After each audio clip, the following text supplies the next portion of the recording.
स्वभावचिन्मयानन्दं कृपापूर्णं जगत्पतिं हरिषड्वर्गजेतारं नित्यानन्दगुरुं भजे।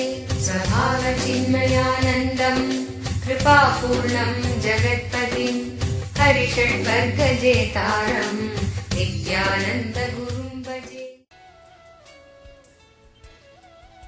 சூத்திரங்களில் நுழையும் முன் ஒரு சில விஷயங்களை உள்வாங்குங்கள். இந்த அளவுக்கு தெளிவாகவும் எளிமையாகவும் உங்களுக்குள் இருக்கும் பூரண நிலையை நீங்கள் உணர்வதற்கு வேறு எந்த ஞான குருவாலும் சொல்ல இயலாது, சொல்லியதும் இல்லை. ஏனென்றால் ஆதி குருவான ஈஸ்வரன்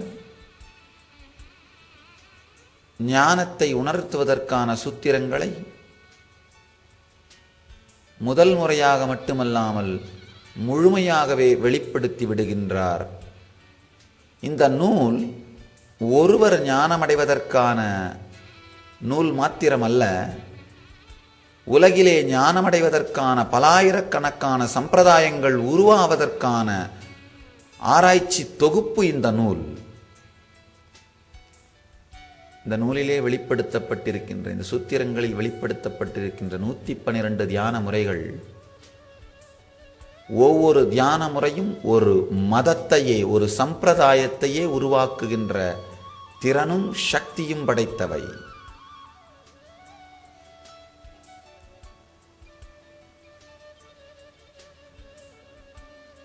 சில ஞானிகள் உலகில் தோன்றும் பொழுது அவர்களுக்கு பிறகு உலகில் தோன்றப் போகின்ற எல்லா சம்பிரதாயங்களிலும் அவர்களுடைய தாக்கம் இருந்தே தீரும் என்கின்ற அளவிற்கு ஸ்திரமான ஒரு பேரலையை ஏற்படுத்துவார்கள். ஆனால் ஈஸ்வரன் இந்த சிவசூத்திரங்களை வெளிப்படுத்தியது அவருக்கு பிறகு வேறு யாருமே எந்த பேரலையுமே உருவாக்கினாலும் இவர் உருவாக்கிய கடலுக்குள் தான் அது நடக்கின்றது என்கின்ற அளவிற்கு மிக தெளிவாக ஒரு கடலையே உருவாக்கி வைத்திருக்கின்றார். இவருடைய வெளிப்படுத்துதல், இவருடைய ஆழமான செறிவு வாய்ந்த நுட்ப முறைகள் அதற்கு முன்பும் தோன்றியதில்லை, அதற்கு பின்பும் தோன்றவில்லை, தோன்றவும் இயலாது. மீண்டும் மீண்டும் வருகின்ற எல்லா ஞானிகளும் சித்தர்களும் ரிஷிகளும் இந்த சூத்திரங்களில் சொல்லப்பட்டிருக்கும் ஏதாவது ஒரு நுட்பத்திற்கு உயிர் கொடுக்கின்ற வேலையை மட்டும்தான் செய்கின்றார்களே தவிர எதையும் அவர்களால் சேர்க்க முடியவில்லை. என்னவெல்லாம் சொல்லப்பட இயலுமோ, என்னவெல்லாம் அளிப்பதற்கான சாத்தியம் இருக்கிறதோ அதையெல்லாம் ஈஸ்வரன் இந்த சூத்திரங்களிலேயே சொல்லி முடித்து விட்டார். அதற்கு பிறகு பூமியில் நிகழ்ந்த எல்லா சக்தி வெளிப்பாடுகளுமே இந்த சூத்திரங்களுக்கு உரை காண்பதற்கும் இவைகளை தன் வாழ்க்கையில் நிறைவாக்கிக் கொள்வதற்கும் மட்டுமே செயல்பட்டிருக்கிறார்கள். அதை தாண்டி வேறு யாராலும் செயல்பட இயலாது.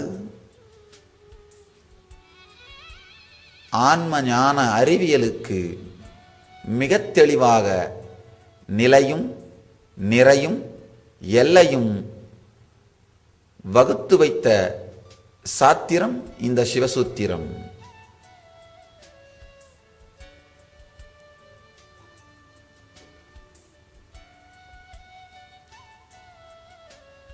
இந்த ஒரே ஒரு புத்தகம், இந்த ஒரே ஒரு நூல்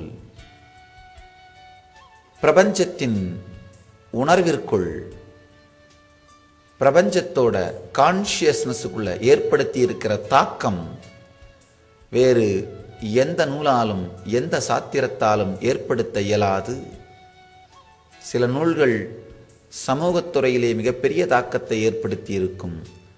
சில நூல்கள் மனவியல் துறையிலே மிகப்பெரிய தாக்கத்தை ஏற்படுத்தி இருக்கும். சில நூல்கள் கட்டடத்துறையிலே மிகப்பெரிய தாக்கத்தை ஏற்படுத்தி இருக்கும். இந்த நூலோ எல்லா துறையிலும், ஏனென்றால் மனித உணர்வு என்கின்ற துறையில் தாக்கத்தை ஏற்படுத்துகின்ற எந்த விஷயமும் உலகின் எல்லா துறையிலும் அதன் தாக்கத்தை ஏற்படுத்தியே தீரும்.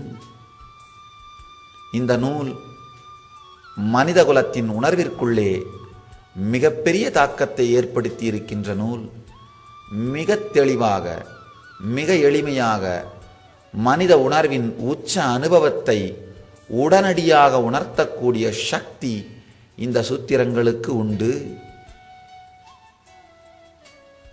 இதுவரை தோன்றியுள்ள, இப்பொழுது தோன்றியிருக்கின்ற, இதற்கு பிறகும் தோன்றப் போகின்ற எல்லா மனிதர்களுக்கும் அவர்கள் ஞானத்தை அடைவதற்கான சாவியை இந்த 112 தியான முறைகளில் ஈஸ்வரன் மிக தெளிவாக வெளிப்படுத்தி விடுகின்றார். இதற்கு அப்பால் சேர்ப்பதற்கென்று எதுவும் இல்லை, இதிலே குறைப்பதற்கும் எதுவுமே இல்லை. சேர்ப்பதற்கு ஒன்று இல்லாத பூரணத்தன்மையை ஈஸ்வரன் வெளிப்படுத்தி விடுகின்றார். இதற்கு பிறகு தோன்றிய எல்லா ஞானிகளுமே இதனை ஆராய்ந்து அல்லது அனுபூதியாக்கிக் கொண்டு தங்களை சுற்றி வந்தவர்களோடு பகிர்ந்து கொண்ட வேலையை மட்டும்தான் செய்திருக்கிறார்கள்.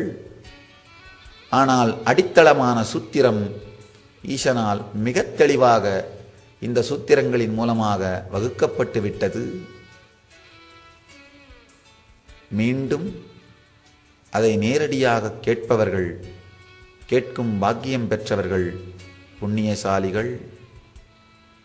மீண்டும் அதை உணர்விற்குள் உள்வாங்கும் பாக்கியம் பெற்றவர்கள் எல்லோரும் புண்ணியசாலிகள். எந்த உயர்ந்த உணர்வோடு தேவி இதை உள்வாங்கினாளோ அதே உயர்ந்த உணர்விற்கு உங்களையும் உயர்த்தி கொள்ளுங்கள். அதே ஆழ்ந்த பக்திக்கு, உணர்வு கரைந்து உணர்வெல்லாம் பக்தி நிறைந்த அந்த உயர்ந்த உணர்வு நிலைக்கு உங்களை எடுத்து வந்து கொள்ளுங்கள். அந்த உயர்ந்த உணர்வு நிலைக்கு உங்களை கொண்டு வாருங்கள். உருகும் அந்த பக்தி, நிறைந்த அந்த பக்தி இந்த சூத்திரங்களை மீண்டும் உங்களுக்குள் நிறைய வைக்கும், மீண்டும் உங்கள் உணர்விற்குள்ளே உறைய வைக்கும், உங்கள் உணர்வு முழுவதையும் தனக்குள், இந்த பிரபஞ்ச சக்திக்குள், சிவமயத்திற்குள் கரைய வைக்கும்.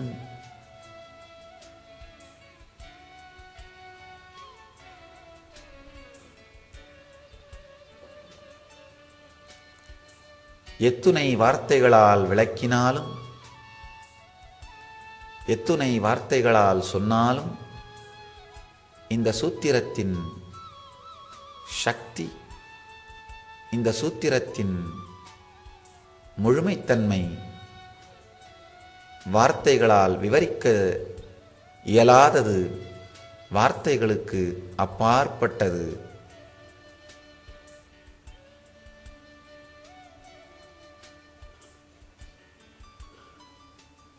விரல்களின் மூலம் சூரியனை காட்ட முயற்சி செய்வது போல வார்த்தைகளின் மூலம் வார்த்தைகளை கடந்த நிலையை ஈசன் காட்டியிருக்கின்றார். விரலை பிடித்து கொள்ளாது விரல் காட்டும் திசை நோக்கி திரும்பி சூரியனை பார்ப்பதுதான் புத்திசாலித்தனம். அதேபோன்று இந்த வார்த்தைகளை பிடித்து கொள்ளாது இந்த வார்த்தைகள் காட்டும் வார்த்தைகளற்ற நிலையை உணர்ந்து கொள்வதுதான் நிஜமாக நாம் செய்ய வேண்டிய செயல்.